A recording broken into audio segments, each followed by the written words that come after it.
आज सभी भक्तों का एक बार फिर सुंदर दूत चैनल में स्वागत है। आज हम सभी भक्तों के समक्ष इस नई वीडियो के माध्यम से जो अधिक मास या पुरुषोत्तम मास होता है उसके बारे में जानकारी लेकर आए हैं कि अधिक मास पुरुषोत्तम मास में पूजा किस प्रकार करनी चाहिए तथा किस वस्तु का दान करना चाहिए तथा क्या क्या पूजा पाठ या क्या शुभ कार्य करने चाहिए तथा इसके अंदर कुछ हम ऐसे भी उपाय बताने वाले हैं जिसको करने से निश्चय ही अपने आप तथा अपने पूर्वजों का आप उद्धार कर सकते हैं। तो सभी भक्तों से निवेदन है, जिस किसी ने इस चैनल को सब्सक्राइब नहीं किया है वो सब्सक्राइब करें, लाइक करें तथा कमेंट बॉक्स में जाकर कमेंट अवश्य करें। तो सभी भक्तों की जानकारी के लिए बता दूं, अधिक मास हर 3 साल के बाद पड़ता है, लेकिन इसके अंदर कोकिला पुरुषोत्तम जो मास होता है वह 18 साल के बाद एक बार आता है। इसीलिए विशेष माना गया है क्योंकि आप सभी जानते हैं जो ब्रह्मा जी के द्वारा जो दिन महीने वर्ष बनाए गए हैं यह ब्रह्मा जी के उस मास के अंदर नहीं आता, क्योंकि यह मास भक्त प्रहलाद के जो पिताजी हिरण्याकश्यप थे उनका वध करने के लिए विष्णु भगवान के द्वारा इस मास को रचाया गया था। इसीलिए यह विशेष है। यदि किसी भक्त सज्जन के घर किसी लड़के का जन्म इस मास के अंदर होता है तो वह बहुत ही भाग्यशाली माना जाता है तथा उसके माता पिताओं का भाग्य उदय हो जाता है। इस मास के अंदर पूजा पाठ जब आप जो भी करते हैं विशेष समय के अनुसार करने चाहिए या निर्धारित समय पर करने चाहिए। जिस प्रकार आप किसी का जाप करते हैं तो वह साप्ताहिक होना चाहिए। यदि आप व्रत रखते हैं तो आधे दिन, पूरे दिन या पूरे मास के करने चाहिए। यदि आप सोमवार के व्रत करते हैं तो पुरुषोत्तम मास के अंदर जितने भी सोमवार पड़ते हैं उन सभी सोमवारों के व्रत करने चाहिए। ऐसा ना हो कि आप शुरू का या आखिर का व्रत रखें या किसी एक आध सोमवार को आप बीच में छोड़ दें। संपूर्ण पूरे जितने भी सोमवार इस मास के अंदर पड़ेंगे उन सभी को आपने व्रत करने चाहिए। इस प्रकार करने से निश्चय ही हमारी पूजा सफल होती है तथा इस मास के अंदर गृह प्रवेश, मुंडन, शादी, विवाह, सगाई आदि ऐसे शुभ कार्य इस मास के अंदर नहीं करने चाहिए, क्योंकि शास्त्रों के अनुसार अधिक मास में ये कार्य करने के लिए मना है, वर्जित किए गए हैं। इसलिए ये शुभ कार्य इस मास के अंदर ना करें तथा और जानकारी देते हुए हम इस मास के अंदर जो विशेषताएं हैं उनके बारे में बताते हैं। यदि कोई भक्त सज्जन इस मास के अंदर नारियल तथा अन्न का दान करता है तो उनके भंडार सदैव ही भरे रहते हैं।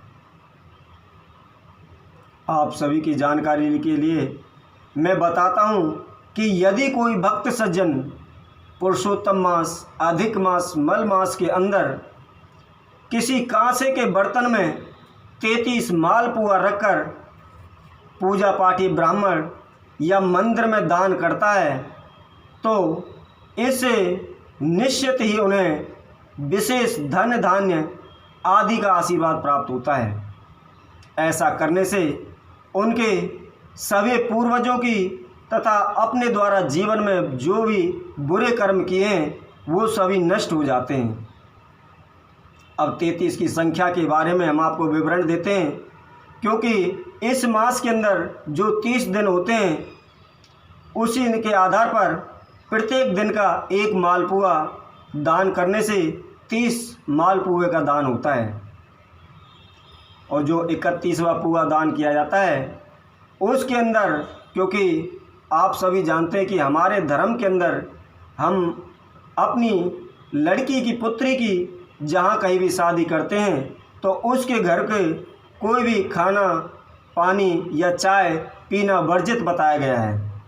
यदि कोई भक्त सज्जन किसी कारणवश अपनी पुत्री के घर का कुछ खा पी लेता है तो इस 31वें मालपुआ का दान करने से वह दोष समाप्त हो जाता है।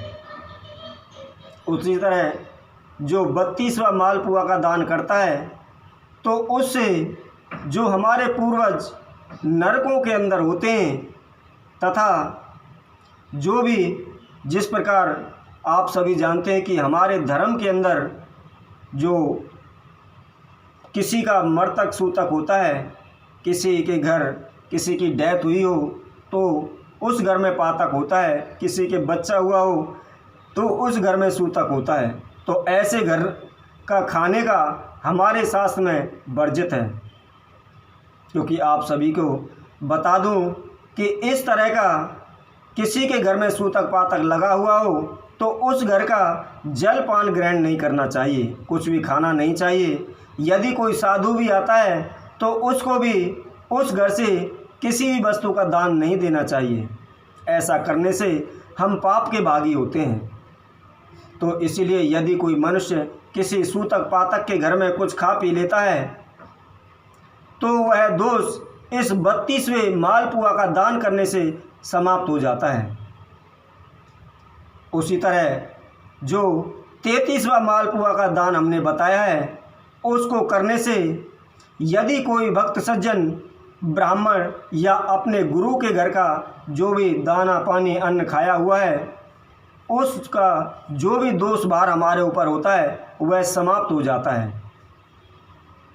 क्योंकि आप सभी की जानकारी के लिए मैं बता दूं, जो भी मालपुआ होता है उसके अंदर जितने भी छिद्र होते हैं, कहते हैं कि भाई उतने ही पूर्वजों का हमारा इस मालपुआ का दान करने से उद्धार हो जाता है, नरक योनि से छूट जाते हैं।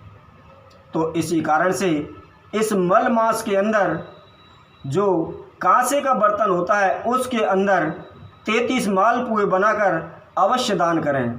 ऐसा करने से आप सभी पाप बुरे कर्म या अपने पूर्वजों का उद्धार करने वाले हो सकते हैं तथा धन्य दान की वृद्धि होती है, मनवांछित फल प्रदान होता है तथा हमारे जीवन में जो भी अनेकों प्रकार की रुकावटें हैं वो सभी दूर हो जाती हैं। तो आप सही भक्तों के समक्ष हम और नई वीडियो के माध्यम से और कुछ नई जानकारी लेकर आएंगे। जब तक के लिए सभी भक्तों को इस सुंदर ज्योतिष चैनल की तरफ से सभी को राधे राधे।